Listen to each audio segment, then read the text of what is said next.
Hey, what's up, everybody? This is Monday Night Football Talk. I'm Joe Stevens here with my co-host Levi. What's going on, man? How's your weekend? Oh, busy as always. How about yourself, Joe? Same here. Just good Easter. Good Easter. Oh, dude, man, I almost forgot it was Easter. Did you have some good food? Yeah, it felt like Thanksgiving. Yeah, same. I found earlier in the week, I found like a giant thing of ham, like 7+ pounds for like on the low, and hey, ham in. So I broke that thing down into like 3 different chunks and used part of it for Easter dinner, and I've still got pounds of ham sitting in the freezer now. Well, I guess let's get into the news, huh? I know it's definitely the slow season in football, but my Ravens finally made some type of move. Yeah, one thing. I mean, dude, I, I mean, so no matter what, with the signing of OBJ, Odell Beckham Jr. to the Ravens, I'd like to make this known. He's over 30 years old. We've always joked about the Ravens never sign a receiver till he's over 30 years old and past his prime. Basically 2 years removed from football at this point, right? I mean, last year had the ACL injury, couldn't get signed. Yeah, I think it's about a And then, year. and then played limited in the playoffs the year before. But yeah, so it's been widely reported this has been a 1 year, like $15 million, $18 million deal.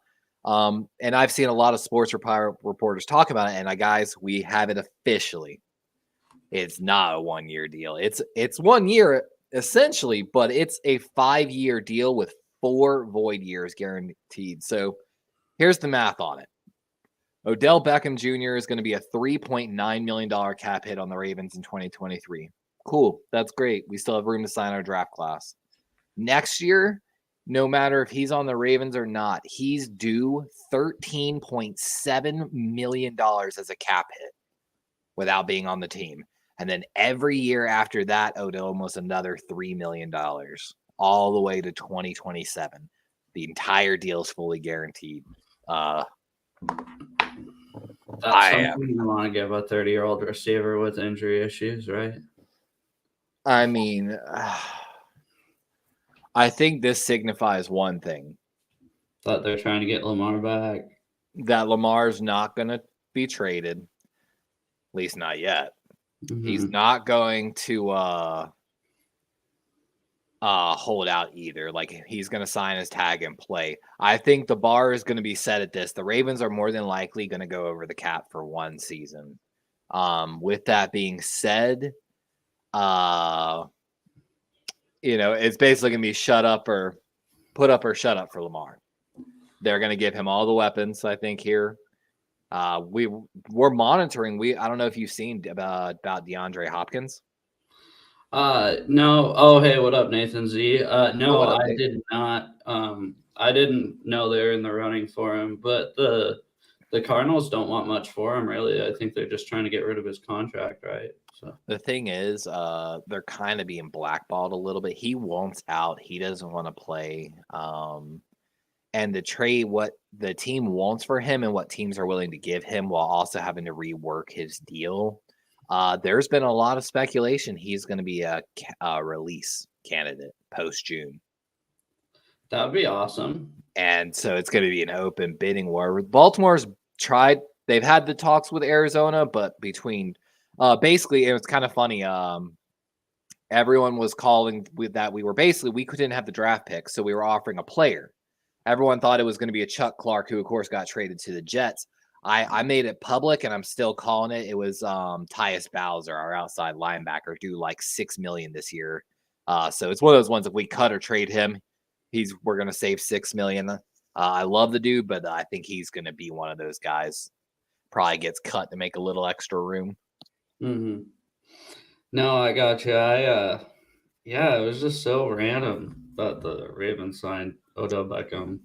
I mean, so it makes a little bit of sense. So we've talked about on the show a little bit about our offensive coordinator for the Ravens, Todd Monken, that we hired, because we talked about him bringing in Stetson Bennett. So Todd Monken actually, what was it, 2019? Let me make sure here. He used to be the offensive coordinator for the Browns at one point. And basically, Beckham had his best year in Cleveland while Todd Monken was his offensive coordinator. So again, it makes a lot of sense in that regard to bring OBJ in because he probably knows what he's looking for, like route wise. But I think Baltimore. Yeah, I just don't understand because in the free agent market, there's Kenny Galladay. I was looking earlier. It was Kenny Galladay, Robbie Anderson, N'Keal Harry, guys like that. I just don't understand why you give Odell that much money when you can have those other guys for cheaper. And I feel like they might produce just as much. Honestly, so Kenny Galladay, of course, Baltimore gave him an offer a year or two ago before he signed with New York. And then, of course, he did not produce in New York. N'Keal Harry's, I kind of like N'Keal, but I've always wondered why he struggled. I've got a friend that's a big Patriots fans, and he was even high on N'Keal. So I like the N'Keal. Who was the other one? Robbie Anderson. Yeah, I don't like Robbie Anderson. That's like an almost Antonio Brown for me. I'd avoid him at all costs. But N'Keal Harry, I kind of agree with that one. You could have probably got N'Keal Harry for that price. Or I'm sorry, way less than that. Way less. Yeah, I just don't understand. I think it was just a thing for Lamar. But what has Odell shown that, anybody else hasn't that's still available? And also, what up, Bryant? How you doing? Case in point, we talked about it. In 2019, Todd Monken was the offensive coordinator in Cleveland as well. That was actually Odell's last 1,000-yard season. But he only had 4 TDs. Yeah, it just didn't make a whole lot of sense to me other than, like you said, Lamar wants Odell, but I see it all as a 1-year rental. Basically, I think the Ravens know they're kind of stuck going this franchise tag route. Like I've said, Lamar wants to do back-to-back franchise tags, then get the long-term deal done if he absolutely could. But the Ravens are a team I could see trading for Hopkins now that you say it on the second day of the draft. We need draft ammo. We only have 5 picks currently. Our GM, though, he did say we've loaded up in the past years, so we don't need as many now. But I don't buy it. It's always good to have that youth coming in. And that's our mold. We don't get free agents. I don't know if you saw on OBJ won me $500 for the first touchdown in Super Bowl. Congrats on that, Steve-O.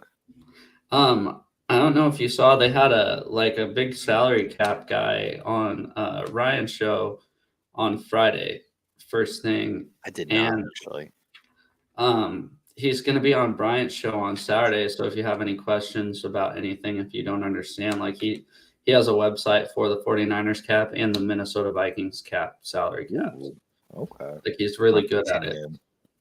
I have to watch that for sure. Yeah. But yeah, it just didn't make a whole lot of sense to me. Just the Odell Beckham Jr. Oh yeah. Bryant put his name up right there. Jason Hurley. Man, that name sounds really familiar. He used to sell T-shirts and Zoomies. I'm kidding. Hurley. My brain's I wonder if he did anything for Russell Street Report. They're a big Baltimore Ravens writer. I talked to the guy that runs it. His name's Tony Labardi. And I talked about actually being featured on his site if I wrote articles basically. But I don't know. But yeah, so I guess you think that Lamar's coming back, OBJ's wide receiver number 1.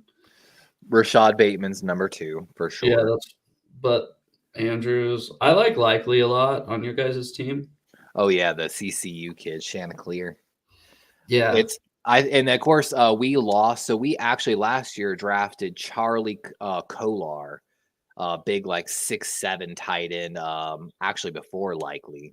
But he lost, had an injury in training camp. So we lost him for the entire year, basically. So we're getting him back. Then we have Andrews. Then we have Likely as well. So I'm very excited for that young tight end core. But like I said, I think Baltimore's still going to go find a wide receiver high in this draft, potentially round 1 or 2. Bro, So I don't know if you're on NFL Twitter much right now, but it's so boring. I'm literally like checking what's trending right now. I saw Trey Lance was trending. So for some Bateman reason, won.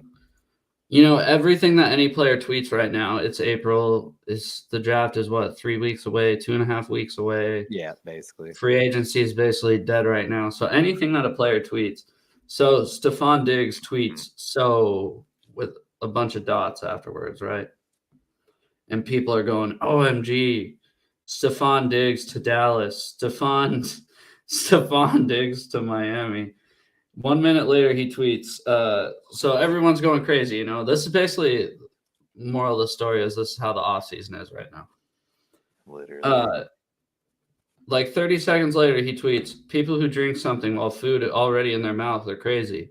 And people are like, okay, so he means absolutely nothing by his tweet, But everybody's looking for like a cryptic message inside tweets right now. So they really are. And I don't really like it. And everyone's throwing smoke screens. It's pre-draft. Yeah, so I don't know. Jalen Carter's visiting the Hawks tomorrow. I don't know if you saw that. I've been meaning to look at all the draft visits. Yeah, so Jalen Carter's coming tomorrow, and I think I've talked to you about this before. If there's anybody that can kind of get the most out of a player that's having off the field issues, it's probably Pete Carroll. He's done it, but time and time again. So change of culture for him would be good. He's a player. Even if we trade back and he's still on the board at 7-8, that'd be an awesome pickup. That's a steal. He's a top 5 talent for sure. Like, yeah, just watching, not the combine or the pro day. Like I said, the pro day is what really irritates me because he was so out of shape. But just watching his film, I mean, he's a monster. And if he's there at 5 and just him at 5, I won't have a problem with them taking him. I'm trying to figure out why Rashad Bateman's trending on Twitter so much as well. I don't know. For me, it said Russell Wilson was trending on Twitter. I was going to see what his dumbass did, but yes. I didn't. Really Trey Lance is too on mine. Yeah. I guess maybe because he dropped in on Patrick Mahomes' like camp or whatever it is. Yeah, I guess they've been training together. All the 6 team. Oh yeah, so there's 6. Oh, they're making fun of his hair. Yo, his hairline is messed up, bro. Have you seen that? Who's Trey Lance. Levi. So I guess 6 teams are looking to trade up to the 3rd pick or contact. I have seen a lot of talks about pick 3 and 4. So if you think about that, right, like we said before, say quarterbacks go 1, 2, 3, and 4, and then at number 5, the Seahawks have anybody they could take, which is a dream come true. Now, so I just want to know, out of your anybody besides a quarterback, who would you take at number 5?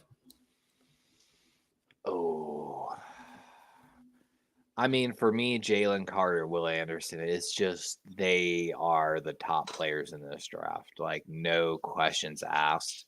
Honestly, you could say they're kind of better than quarterbacks potentially, but it just depends what, because like I said, on the offense, quarterback's going to win you the Super Bowl. On defense, pass rush wins you the Super Bowl. I like the idea of Jalen Carter being able to push more from the inside, so I'd have to lean towards Jalen Carter. Of course, again, the pro day, the whole arrest warrant, but I think it looks all good, so I'd be comfortable taking Jalen Carter at 5. I in a heartbeat. Yeah, I don't know. If you could trade back and get him, that's great, but I don't know. That's more what I'm kind of hoping he falls. Let me take a look here at something. He's one of those guys where I could see him going at number 3, but I could also see him going at 15. Exactly. I mean, supposedly he ain't talking to teams out of the top 10, but and that could push him farther down the draft board. That's what I mean. Case in point, Chicago and Philly sitting at 9 and 10 would be absolutely ecstatic. See, the thing is, like, looking most draft trade charts, basically after those top 3 picks, the value of the pick drops dramatically. So the very first pick on a lot of draft trade charts is valued at 3,000 points. Number 2 is 2,600. Number 3 is 2,200. So drops of like 400 each. Number 4 gets to 1,800. So still a drop of 400. But every pick after that is only a drop of 100 or 50, basically. So I should say outside of top 4, the value of the pick drops dramatically. So like you trading from 5 to like maybe 9 with Chicago, nets you 350. That's basically maybe worth a third and a fourth. Whereas, man, if you had 4th pick or 5th pick, or I'm sorry, 3rd pick, like we saw how that much they got that first pick. That's an example of that draft trade chart working. How much they got for that first round pick or the first overall pick from Carolina. Well, I don't know. The closer I get to the draft, the more nervous I get, but the more comfortable I am almost with them taking Anthony Richardson at number 5. I know I've been saying I don't want to happen. I don't want to happen. But if there's one team where it could work and him sit behind Geno Smith for a year, we're the team to do it. When is your second first round pick? 20. See, I could see 20 being the one. Especially if once he drops out of the top 5, there's no question he's either late round first or early second. With that in mind, you'd probably have to keep an eye on teams like the Saints. It's one of those ones, how tightly could the Seahawks keep that to their chest that they want Richardson? You know what I mean? Because if everyone knows it, everyone's going to be like, shit, we got to get ahead of pick 20. We got to get ahead of pick 20 well, again. They've been saying it the whole time. I think they're trying to get somebody to trade up to 3. I mean, him and Hooker, I feel like would be great developmental prospects. That's why I think Hooker, I like DTR from UCLA. He's got good potential. Yeah, you know what? If Geno has to be here for 3 years before we find our guy, at least we got somebody to bridge between him and the next guy. But if we can get a total game changer, if I've told people before, if we pick nothing but front 7 and offensive linemen this draft, I won't be angry. But I won't be mad at all because that's where you build your team. And that's what I would do. I would just take every pick and swing for the position, the skilled positions. Yes, you might be looking for a quarterback, but you've still got 2 more years on Geno's deal where you're still paying him. Because how many? It's 3 years total, or 4? 3 years, 75 million. So even after this year, that's what I'm saying. You still got 2 more years on that deal to go find your guy. Yeah. And we're gonna see a high run on quarterbacks next year with like Caleb Williams and such. So again, you might be able to find someone that's fallen in the first round next year. I could totally see the Seahawks again if the quarterbacks go quickly, and let's say they're really not sold on those guys, they could trade that pick potentially for like I don't know. I like what the Philadelphia Eagles do when they've been trading one of their first round picks every year for future first round picks. I like that too. I really like that.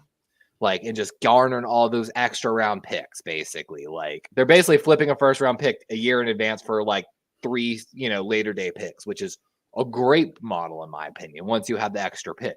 No, I really like that. Another thing that I was thinking was, okay, we get Jalen Carter or Will Anderson at number 5, and then at number 20, we could go Nolan Smith, Miles Murphy, there's a guy from. I think it's Iowa State. God, I know who you're talking about. McDonald. He looked good in the drills, honestly. But yeah, so I just think if we could really get 2 first-round picks on that D line, that'd be scary, especially with Jamal Adams. And look at who we're competing. I've seen a lot of hype about Jamal Adams, actually. Don't believe it. I know. I think though he's going to be I think he's going to move down to almost try to play like a big linebacker for y'all, from my understanding. Yeah, he'll be kind of a rover, right? Like he'll just kind of follow tight ends. Yeah, well, he sucks in coverage. I just don't. I'm sorry. I don't like Jamal. But look at our our competition in division when it comes to offensive and defensive line. I mean, we have the 49ers to chase, and that's who we're trying to catch up with. And I think we could really do it all in this one draft. I really do. Yep. And I like the idea of going. What if again? Let me throw you a hypothetical. So let's say you take Anderson number 5. Yeah, that'd be sweet. Let's say the Pouncey kid from Pittsburgh, the Aaron Oh, Donald. Clancy? Yeah, Clancy. Let's say he fell and he's sitting there at 20. Would you take him at 20? Yeah, because I think he's so I think Tyree Wilson is kind of Will Anderson B, plan B to Will Anderson. I think Clancy is kind of plan B to Jalen Carter. I'd see that. I'm trying to see where they've got him ranked on their latest big board. Who, Clancy? Yeah, they had someone released like a top 200. I think he was like 12, maybe something like that. But keep in mind there are teams that are going to reach because I think that's why I'm looking at it's not the mock draft, it's the top 100 prospects. So case what, they have Will Anderson as the number 1 prospect technically. Mm-hmm. So, which I mean, just by the tape, I think Jalen Carter should be the number 1 prospect. But if it wasn't for all that off the field stuff, I really think he would be the number 1 prospect. I mean, geez, you look at him at Georgia. I mean, out of all those players, even his tape from last year, all those players that got picked in the first round of last year's draft and did pretty well in the NFL, he stood out. Oh, dude, I remember when I first started watching the tape on Georgia, I was actually watching Will Anderson's tape. And then I saw this guy flying around on Georgia's team. And I was like, yo, that is one jacked linebacker. But I was like, yo, he's throwing D line. That's a linebacker playing D tackle. Of course, I had to look it up. I was like, oh, that's Jalen. That explains why everyone's so hyped on. And of course, then I watched the tape and I was like, bro, that is a 300-pound man that literally is so toned he looks like a linebacker. Yeah, well, I guess a lot of people watching Trayvon Walker's film last year for the draft, right? We're like, whoa, who's number 88? And it's Jalen Carter. So, but another Carter I wanted to kind of talk about, I think that Andre Carter is his name. He's from Army. He's another edge guy. Oh, yeah. You talked about him once before, actually. Yeah, I could see him being a good fit here. I could just this D-line is so deep this draft class. I think if you just, like I said, we have 4 picks in the first 2 rounds. If they were just to throw shit at the wall and see what sticks on those first 4 picks, why not? Actually, where is it? Trying to find. I saw Baltimore had another person visit. We had Ohio State Jackson Smith-Njigba visit, but we also brought in a guy named Julius Brents, a Kansas State cornerback. Like a day 3 guy? I haven't heard of him. Yeah, I'm actually looking into now. 6'3", 198. Okay, I like his size. Really long arms, too. That's Sauce. That's the same size as Sauce Gardner. He ran 4.3, so not a blazing 40. Looks like decent splits, though. Interesting. Yeah, I don't know. Interesting, though. That's not really our type. I just hope, I hope they go D lineman. Maybe another thing I could see the Seahawks doing is freaking taking like the top corner in the draft, trading back a couple spots and taking like Devin Witherspoon or Christian Gonzalez. So they're sitting there, man, for real. I would. Because nobody's talking about him, right? Nobody's talking about him going to the Seahawks. And it seems like that's what the Seahawks always do. They kind of just pick the guy that's not being talked about. I mean, that's just like Baltimore, like last year with Kyle Hamilton. Everyone talked about us trading up. Kyle Hamilton might be a top 5 pick, yada, yada, yada. Baltimore sat there, watched all the quarterbacks go, watched all these people trade up. All of a sudden, a top 5 pick potentially sitting there at 14. And they're like, yeah, we're going to do this. And, of course, he played fantastic later in the year for us. Yeah. Yeah, so I could see, although kind of Baltimore has this approach when we had our 2 first-round picks. You take one guy that's like for sure certain. which would be like maybe like Will Anderson, for example. And then with your second pick, like you were kind of talking about, the Nolan Smith, like someone whose measurables are through the roof, like high upside, worst case, you get an average player, But there is, I feel like, a little more bust potential. But, I mean, shoot your shot. That's what I think the difference between Will Anderson and Jalen Carter are. Obviously, they play a different position. They both play on the D-line. One's on the edge, one's interior. But Jalen Carter has the potential to be the next Aaron Donald. But I don't see Will Anderson having the potential to be the next Khalil Mack. But I see him having the potential to be a Pro Bowler every year, but not an All-Pro every year, where I see that Jalen Carter, if everything goes right, he could be an All-Pro player all year. Or, 5 years in a row, where I could see Will Anderson being a Pro Bowler 5 years in a row, if that makes sense. I feel you on that. I agree. I'm pulling up. I'm looking. I found WalterFootball.com. They're a really good source for some stuff. I don't know if you've ever used them. They've got a really good tracker on every person, every visit for every team. So I was looking for your private workout or private visit. I got to look at their acronyms. I know the Seahawks brought the only two huge names I know they got on a private visit are Jalen Carter and Anthony Richardson. I got some other names for you. One of the names I've mentioned to your Seahawks, I think, before, Adetomiwa Adebawore, the defensive end out of Northwestern. Again, a combine blew it out the water. Defensive lineman running 4.5 40. I think at 290 pounds. So he's kind of can play inside or outside as an edge. He's listed as a defensive end.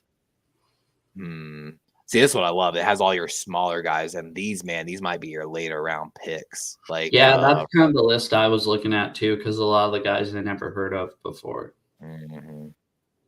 So wow, y'all brought Levis in for a visit, private workout. Yeah, no, you went to pro. Or is that pro? I'm sorry, that's pro. I'm sorry. Oh, you the pro day. Yeah, you went to his pro day though. Yeah, they actually made it to C.J. Stroud, Bryce Young. But Richardson did get the private workout though. And I think that's just a smokescreen, unless they're making it so obvious that it's just a smokescreen that it's actually not. Case in point, bringing in Bryce Young. Y'all brought it. Y'all went to Bryce Young's pro day and CJ Stroud's pro day for what? Smokescreen season. I don't know. Do what? All right, let me put this to you. What if Stroud was somehow sitting there at 5? By some miracle. Oh, you take him, but he's going number 1. I think so too. Yeah, I mean that's just all right. Let's move on then.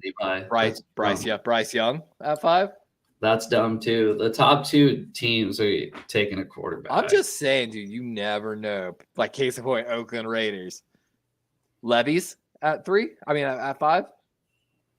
To the Seahawks? Yeah. No. Okay.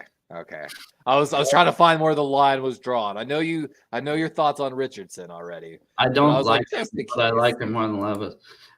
We got a Seahawk fan here, Eric Wallace. If you got any questions, especially about the draft, Levi's kind of our insider, the insider of insiders. Levi is. I sent another email to the Baltimore Ravens today, actually, about joining their scouting department, because I sent an email. I got a generic response, and I was like, per my, basically last email, guys, didn't really answer my questions. Reaching out again. I actually reached out to YouTube too, trying to get Grossi a deal, man. But yeah, man.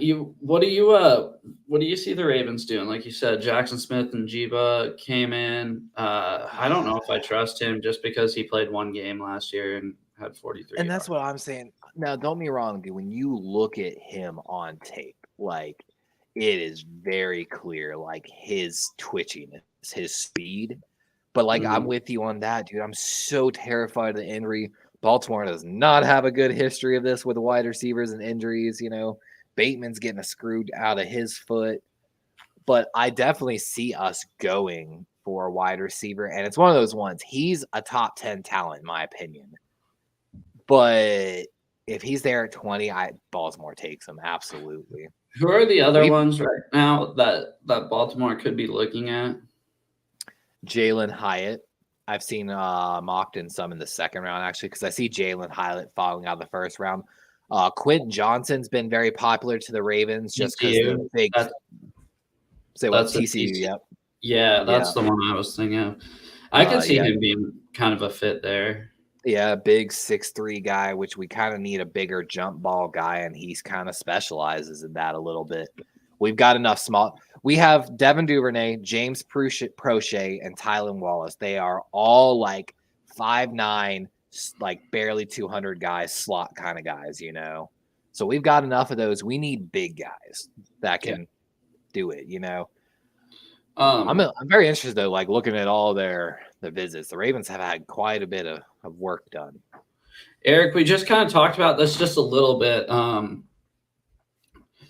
It's such a crapshoot at 5. I think if Will Anderson's there at 5, you take him. I think if Jalen Carter's there, you think about taking him, but you're still looking at the potential to trade back. Mm-hmm. But if there's if somehow, some way it goes quarterback 1, 2, 3, 4, God, Will Anderson would be nice. It's just Jalen Carter on tape is such a game wrecker that you know that if he works out and Will Anderson doesn't, you're going to be kicking yourself for the next 10 years that you passed on Jalen Carter and took Will Anderson. But then again, vice versa. Say Jalen Carter is one of the biggest busts. We're not used to picking high like this. So it's so weird to think about, like, I'm trying to look at trade partners for y'all. Like, who would be interested in going to 5? I really think, like we talked about, quarterbacks 1, 2, 3, 4 really can happen. It really could. Yeah, it's just so weird because we've been picking in the low 20s, mid to low 20s for 10 years, right? So now that we're up here at 5, the last time we were in the top 5 was 2009, and we got one of the biggest busts in Seahawks history in Aaron Curry, outside linebacker. Oh, I remember Curry. I think it was Wake Forest, either Wake Forest or Georgia Tech. I think it was Wake Forest. But it's just such a weird predicament to be in that I didn't understand what it was like to pick in the top 5 because – in the back of your mind, you're like, God, what if we pass on this guy and he hits? Or what if we take this guy and he's all right, but the other guy hits? You know, you just don't want to bust, basically. There's a lot more pressure to nail those. That's why GMs that end up usually with busts in the top, like 5 picks, usually don't last long. Yeah, I don't know. But I'm with you that the Ravens have eternally been just like you, picking like in the 20s. Yeah, exactly. Because you're in the playoffs. Picking 14 last year was like one of our highest picks in years. And we picked 10 last year. That was our highest pick since 2012. Maybe 2010. 2010. So then this year we're picking 5, and that's our highest pick since 2009. But what do you see the Seahawks doing at 5? Man, all right. So Carolina, of course, going quarterback. Houston going quarterback. I really think Arizona trades and a quarterback goes there at 3. I hope so. I hope that whether it's Levis or Richardson. Yeah, and then the Colts are going to take the leftover, I think. So then the Colts got to get a quarterback. So like they're not moving out of that position. So that really could leave Seattle at 5 with every option in the book. So I'm like trying to see. If you traded down even 3 spots, let's say let me ask you as a Seahawks fans, and I'll ask Eric as well since he's in here. Would you feel, and Niner fans too, Brian, if you're still in here, if you were on the clock there at 5, Will Anderson, Tyree Wilson, and Carter, all 3 still on the board, could you trade down like 2 or 3 spots maybe? Are you comfortable basically with any of the 3? Yeah, I am. I'm comfortable with Wilson. I'd feel comfortable with Wilson, and he's the 3rd worst. And that's why I had them taking over Carter last week in our mock draft, I think. So let's see. I mean, but still, my question then becomes, I think you could dupe maybe like Vegas. So I'm like looking who could trade up without you going too far back. So Atlanta or Vegas, and Chicago. Could you maybe get Chicago to give? And so I'm looking at the draft. Like, ideally, if I was Seattle, I would love to trade back 2 spots. Basically, still guaranteeing your guy. So 1, 2. So I would want to trade with Vegas is who I want to trade with, which is a 200-point value. So Vegas, that's basically you could swap from 5 to 7 and grab a third. You know what I'd love to do, honestly? Well, this is kind of just showing what a wuss I am about picking a bust. I would love to move back to like 15 and take somebody's first round pick next year. Let's see. 15. That would net you approximately, that's Green Bay's pick. I mean, 750 points, which is approximately the same value as the 23rd pick in the draft. So, I mean, if, case in point, I don't know, Green Bay wouldn't do it, but let's see. 16. New England might at 14. Yeah, I just think it'd be cool to, like you said, have 2 first-round picks this year and then pick up a second first-round pick next year. And then, I don't know. See, you could potentially, I mean, have very small chance that first pick of the second round, pick number 37, is worth apparently 530 points, which the last pick number 31, is worth 600. Mm-hmm. So you could package like pick 37 with maybe, sixth rounder.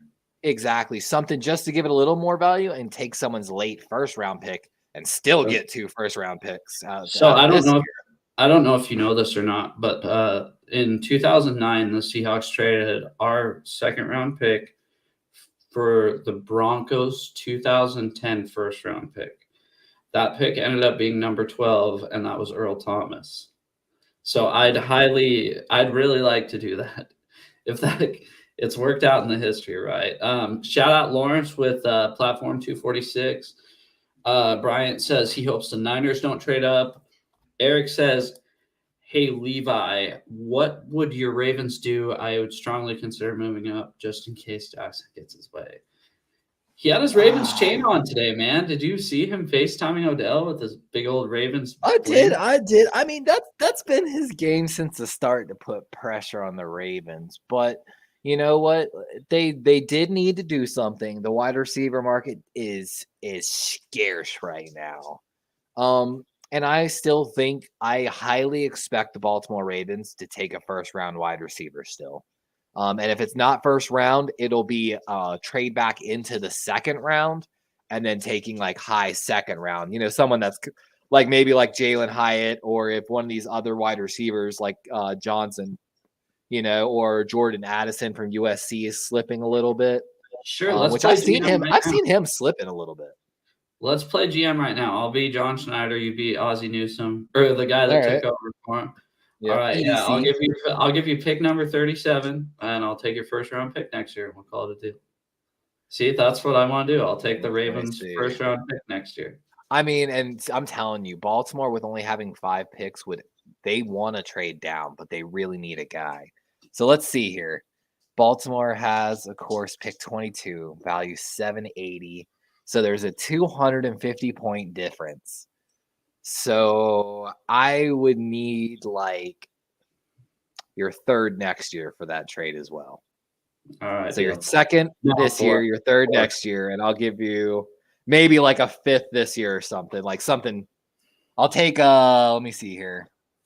I'm trying to remember our exact picks.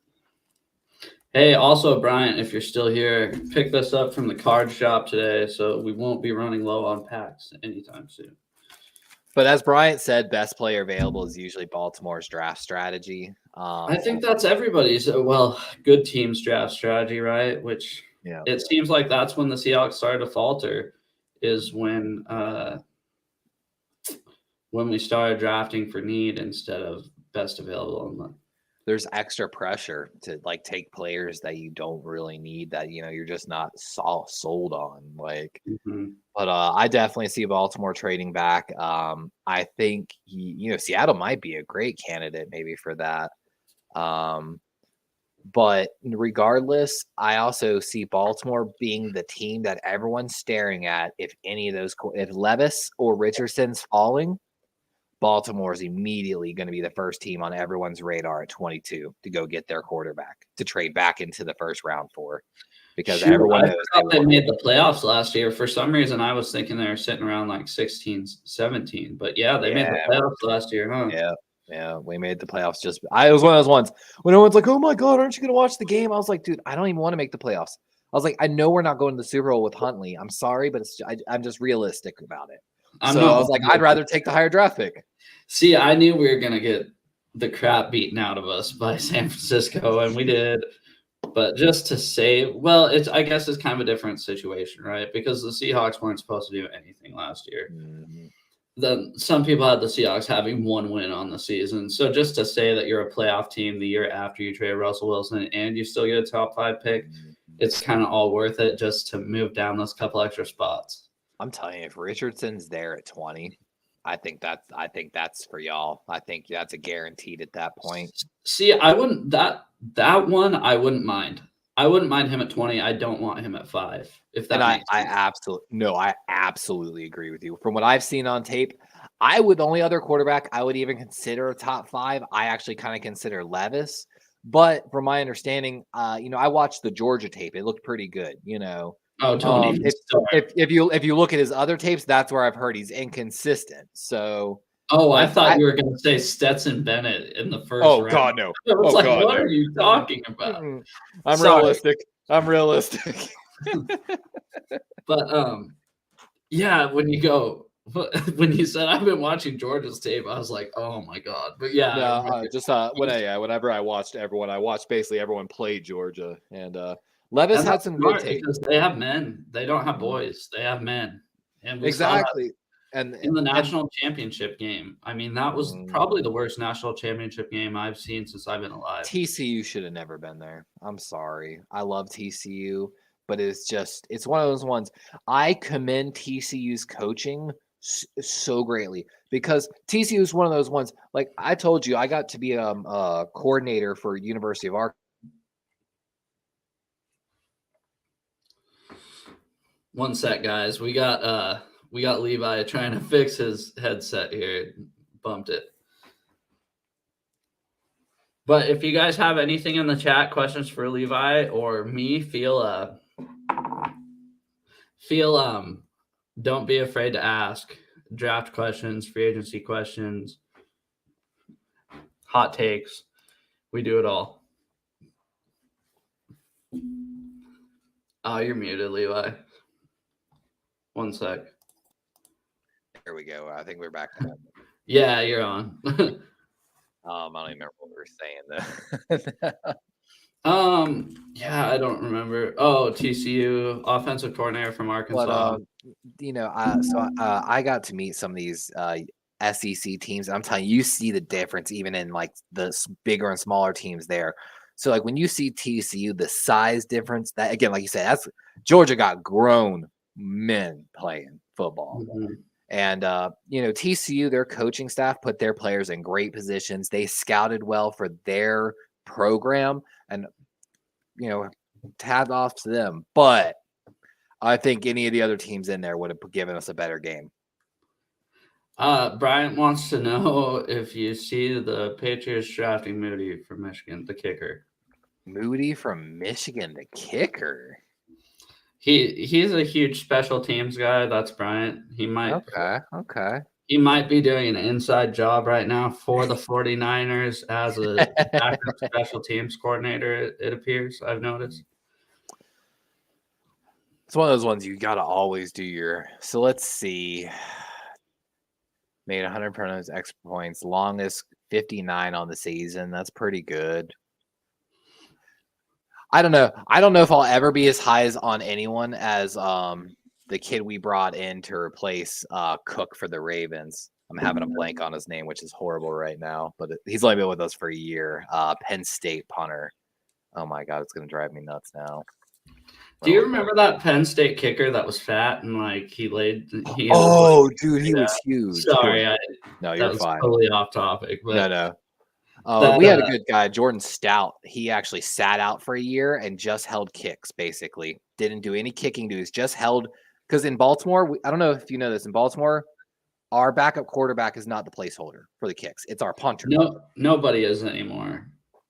Baltimore started that with Sam Cook, all the way going back to Matt Stover, way back in the day. I think the last quarterback to be a holder, honestly, was you remember Romo. Tony Romo? I was about to say, you remember Romo? When he fumbled the snap, I was there, yeah. That's the last time I remember a backup quarterback. I swear some teams do, but I could be wrong on that. But anyways, go ahead. But yeah, he basically sat out a whole year. Basically, I don't know how, but he talked to our scouts before, and they were like, "Hey, you got to hold for Tucker if you're going to come here." And he spent a whole year just proving that he could hold kicks, basically. And we took him last year. I was very excited about him. Yeah, I guess the Patriots have been rumored to take a kicker. I know that. I'm trying to find anything on the kid, really. Brian's thinking, so the 49ers have 11 draft picks, if I'm not mistaken. And what Bryant wants them to do is package all 11 for a first-round pick so they can have a kicker 5 years under rookie contract. I'm going to tell you right now. I'm being a smart ass right now. So, all right. First of all, I'm looking at his 2022 stats, 3 of 7 for 50 plus. That's not really what I want to see. So I learned this too whenever I was because I joked around about going kicking back in the NFL myself a little bit after watching that Dallas game. Kicking in college and kicking in the NFL is way harder. The goalposts are actually, I believe, smaller and harder to hit. So if he's struggling at 50 plus in college, he's going to struggle mightily in the NFL at 50 plus. It's one of those ones. If I'm going to draft a kicker, I expect him to hit 50 yarders at least. But that's another thing. But that's another thing about evaluating college kickers that I always thought would be kind of hard, is that the hash marks are so much wider on a college field than a professional field. So that's another one. Like, what if he's kicking from the hash, right? Yep. Goal. And they have distracting sponsors on their nets. So, like Allstate.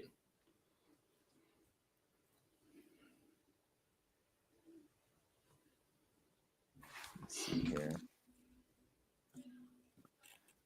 Double checking myself on something, but. On what? I was just checking myself on something else, but I think I'm wrong about the goalposts. I think it's just the hash is the biggest difference. But I don't know. I'm trying to also find the other kickers for college football right now because I'm weird like that. Yeah. But man, the 49ers should be really excited, even though they don't have a first round pick, right? But they have their first picks total. The only thing, their first pick is at number 99 overall. Yeah, which is still a solid pick. But the thing about the 49ers is their team is stacked. They don't have a first-round pick, whatever. They don't have a second-round pick, whatever. The Rams are the team that, is really making the Rams and the Cardinals are kind of making this division look like complete shit. Because I don't see any futures in those teams, in the Rams and Cardinals. I got one for Brian here. If you're looking for a kicker, I mean, just looking straight at the numbers, one name, there's not enough attempts, but so let me put in stats. So Jake Moody had total of 35 attempts. He made 29. Solid, right? 10 of 10 from 30 to 39, 7 to 8 from 40 to 49. And like we mentioned, 3 of 7 from 50. There's a kicker I'm seeing here, Stanford. 18 of 18, made every kick. But again, he didn't. So check this. 30 to 39, he was 3 of 3. So didn't have as much as Jake Moody. But on 40 to 49, 10 of 10. Yo, 10 of 10 from 40 to 49, that's solid. And then he made 3 of 3 from 50. So he made every shot from 50. And that's something I look for. Even when you don't have the attempts, can you still hit the kick? When you're not in your routine, when you've been sitting on the sideline all game and I need you to come in and hit one freaking kick for the entire game. That's what I'm looking for. That's someone, his name's Joshua Carty, Stanford. That's something who I look at, honestly. And like I said, that 10 of 10 stands out. Hey, Eric, if you're still in here, I meant to ask you, what do you think we'll do at 5? Sorry, that was my bad. Sorry. No, I meant to ask him earlier, and I was like, God dang it. I have a tendency to rant too. No, it's not you, it's all me. But yeah, anyways, what other news we got going on in the NFL? I saw a crazy story. I didn't read it yet. Is it real? Because it's on NFL.com. So supposedly, out of Fort Lauderdale, Florida, earlier today, the Associated Press has reported it as well. So it's real news. The family of deceased Pittsburgh Steelers quarterback Dwayne Haskins has filed a lawsuit against several people, businesses, and the state of Florida, claiming he was drugged, robbed, and extorted before he was fatally struck standing on a highway after running out of gas. I did see that too. Whoa, bombshell. I didn't really read it, to be honest, but yeah, I saw something. Supposedly, they said he was robbed by a man and 3 women in the hours before the incident. It happened at the Boca Raton Hotel at an upscale driving range, bar, and nightclub. Yeah, I did see that. Yeah, just sad.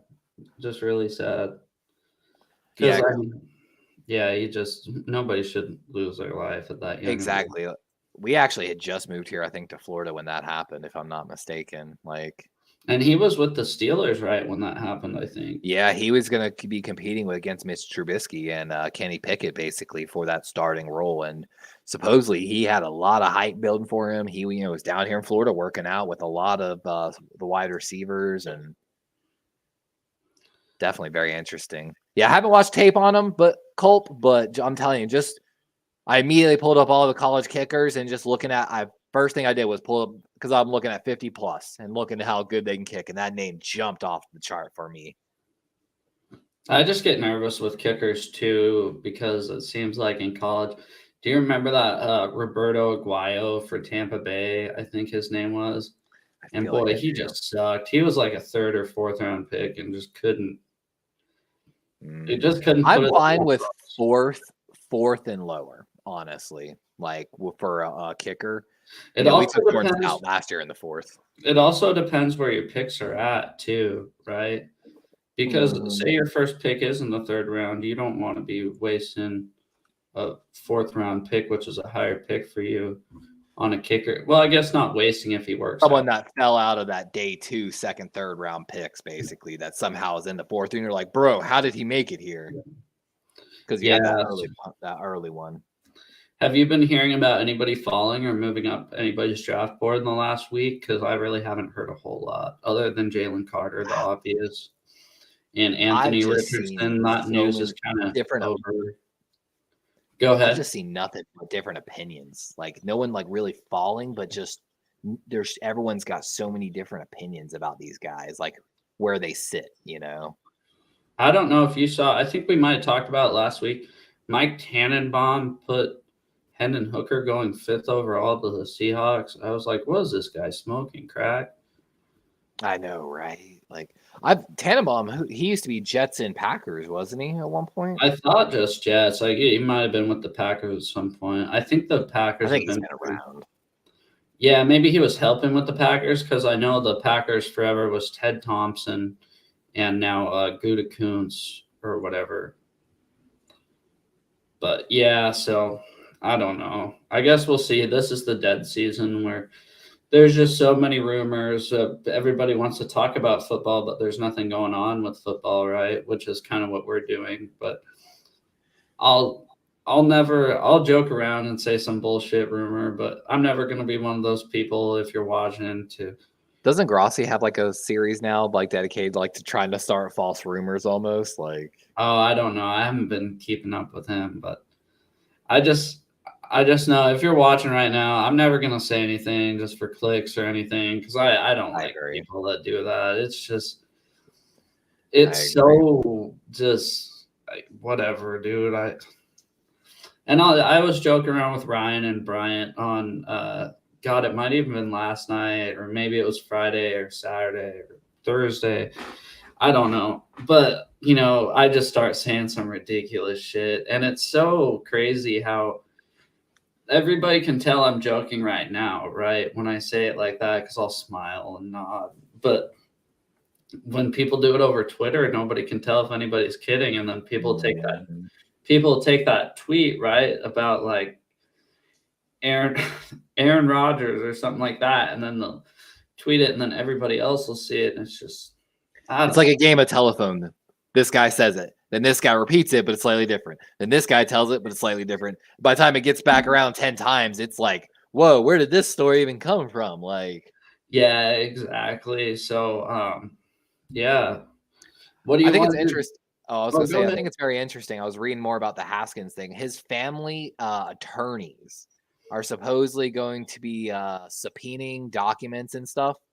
Um, like I said, he was at a bar, but before this all went down, where they said they were claiming that he was being extorted, like a blackmail and robbery conspiracy, apparently.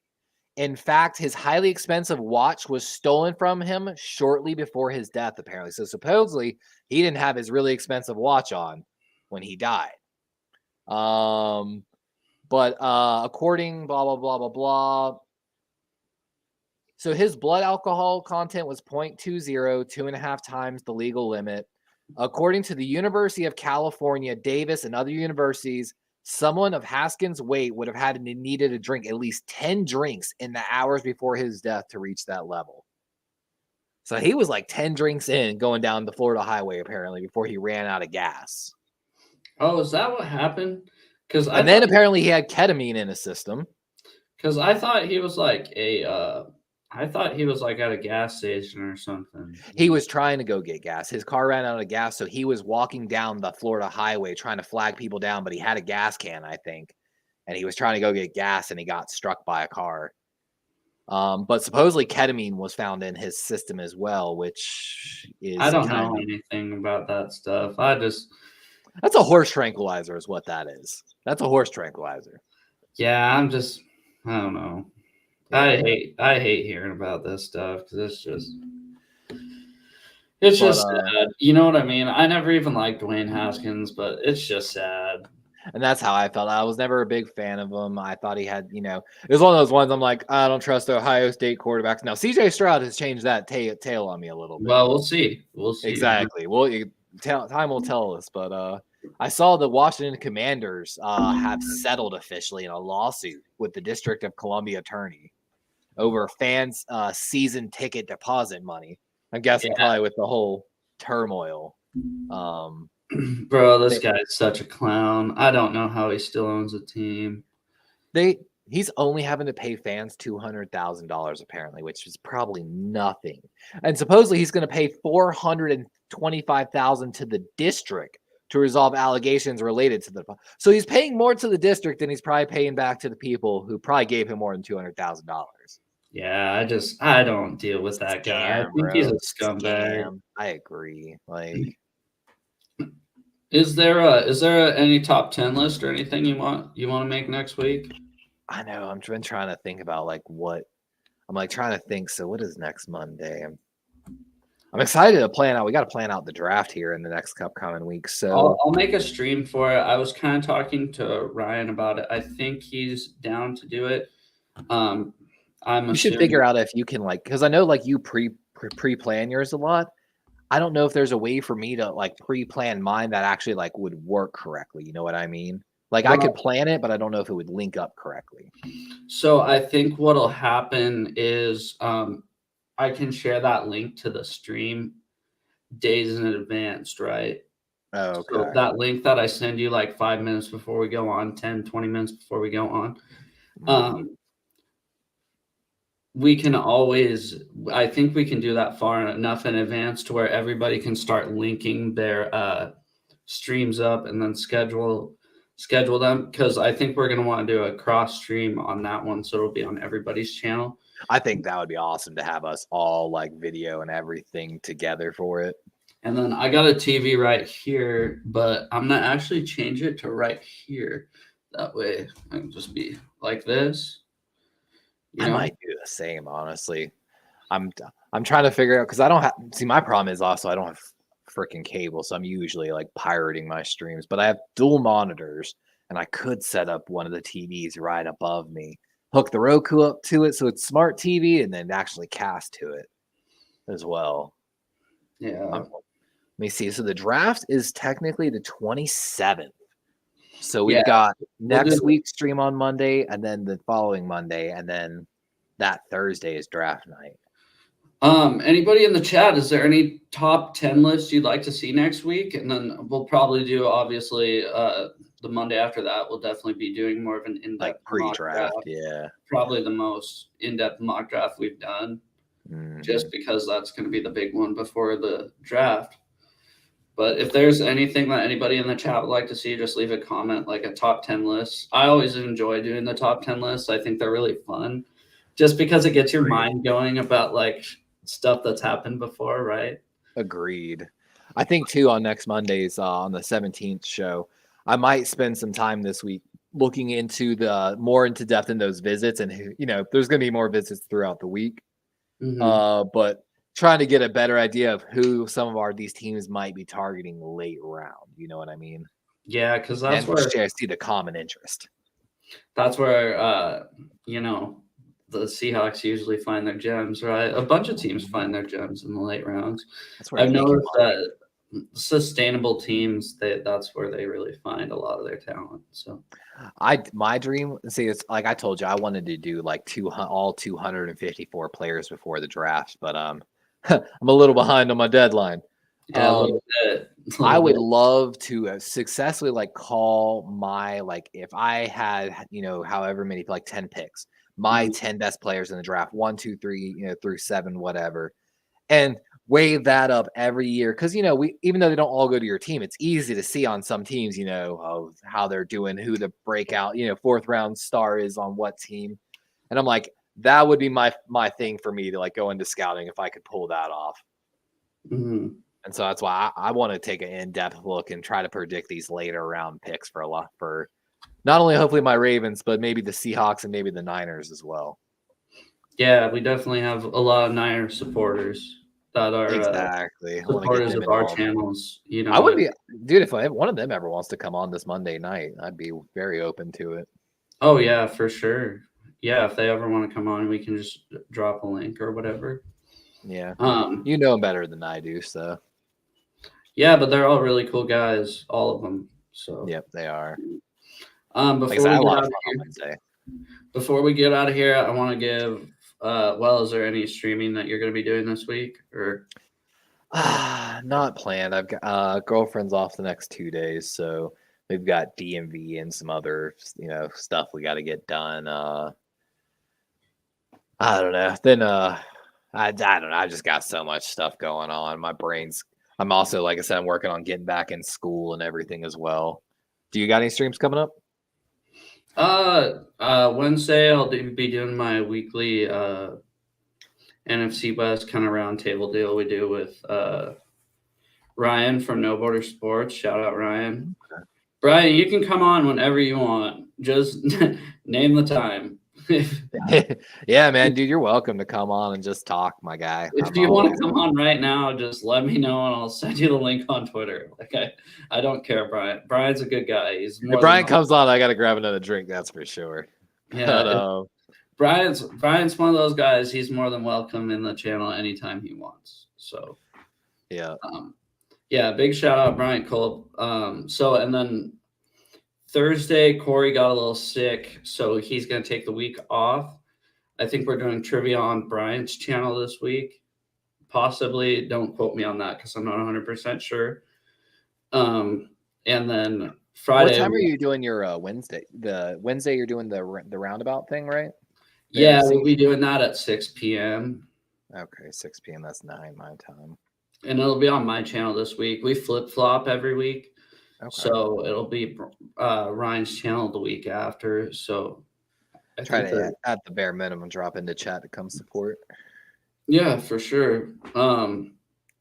So yeah, Bryant said I think he means possibly for the trivia. So Okay. my bad, Bryant. I'm not trying to spread any misinformation there. I just thought that's a possibility. So I might try to be in for that, and then Friday night will be the call-in show. And then seriously, Saturday morning, check out Brian Colt's channel. He'll be having that cap guy on. Jason Hurley said his name was, and he came on. What time was that supposed to be? Do you know? On Saturday? 9 a.m. here, so that'd be noon for you. No, sorry. No, Yeah, that'd be noon. like no, wait. Noon. Yeah, it'll be noon. Okay, yeah. You got it backwards. I know. Like, no, that'll be 6 in the morning. Dude, I was like, damn, I gotta get up early. Why does God hate West Coast football? Oh man, I love it. Tosh made that joke. I love getting up at 6 o'clock, headed to the stadium. I'll get up at 6, get ready, and then leave the house by like 8. Tosh made that joke about living in California a long time ago in his stand-up. He's like, man, come on, Pastor, kickoff's coming. You got to get out of church. Yeah, it's but yeah, yeah, man, that's about it. I don't know, Bryant. What top 10 list do you think we should do next week? I know we've done diva wide receivers, and then what was the other one we did? Like worst free agent signings. Did we end up doing that or no? I can't remember. I don't remember if we did. That might have been the week you weren't feeling good.